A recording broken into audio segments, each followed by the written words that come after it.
Dear students, good morning. Class 6 के students देखेंगे chapter number 4 rainbow. Chapter number 4 title है the donkey and the dog. ये जो chapter है इसमें ये हमें सिखाने की समझाने की कोशिश की गई है कि एवरीवन इज यूनिक, कि इस दुनिया में हर कोई यूनिक है। हर किसी की अपनी अपनी एक क्वालिटी है, अलग क्वालिटी है जो दूसरे से भिन्न है। इसलिए हमें किसी से कंपैरिजन नहीं करना चाहिए, किसी की नकल नहीं करना चाहिए। We should not try to copy others. हमें दूसरों की नकल नहीं करनी चाहिए, क्योंकि हम अपने आप में स्पेशल हैं और हर कोई व्यक्ति अपने आप में स्पेशल है। उसका एक स्पेशलिटी है, उसका एक अलग गुण है। ये जो कहानी है the donkey and the dog, इसमें इसी बात को समझाने की कोशिश की गई है। आइए देखते हैं story.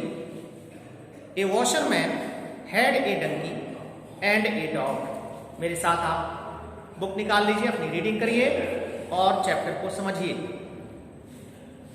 Very first line, a washerman had a donkey and a dog. एक धोबी के पास एक गधा था और एक कुत्ता था।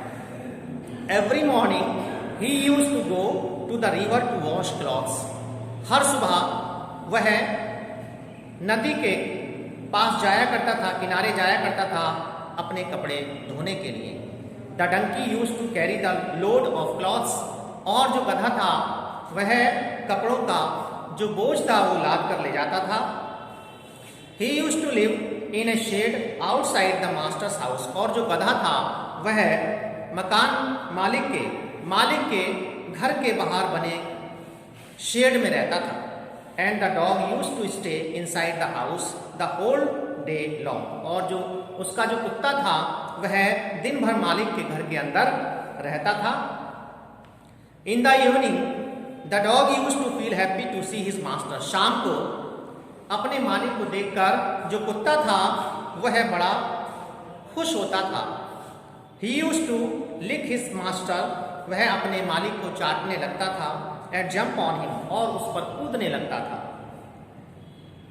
The master used to lift the dog in his arms.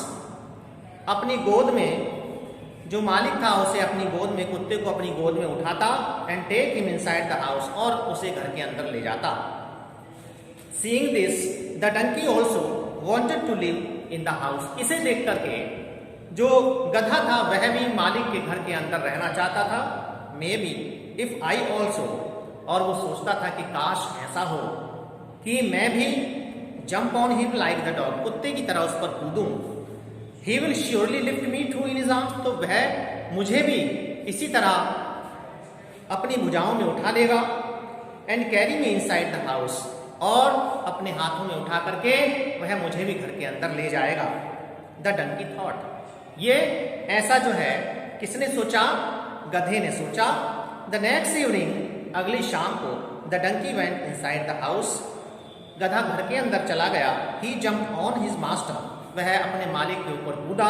And began to lick him. और उसे चाटने लगा। The master did not lift the donkey. मालिक ने गधे को नहीं उठाया। He took him to the shed. वह उसे शेड में ले गया जहां उसकी जगह थी।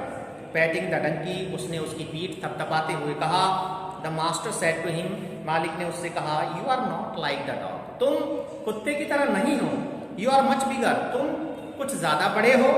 सो you can not come inside the house. इसलिए आप घर के अंदर नहीं आ सकते। The master further added. और आगे मालिक ने कहा, यू आर ऑल्सो हैवी। और तुम बहुत भारी भी हो।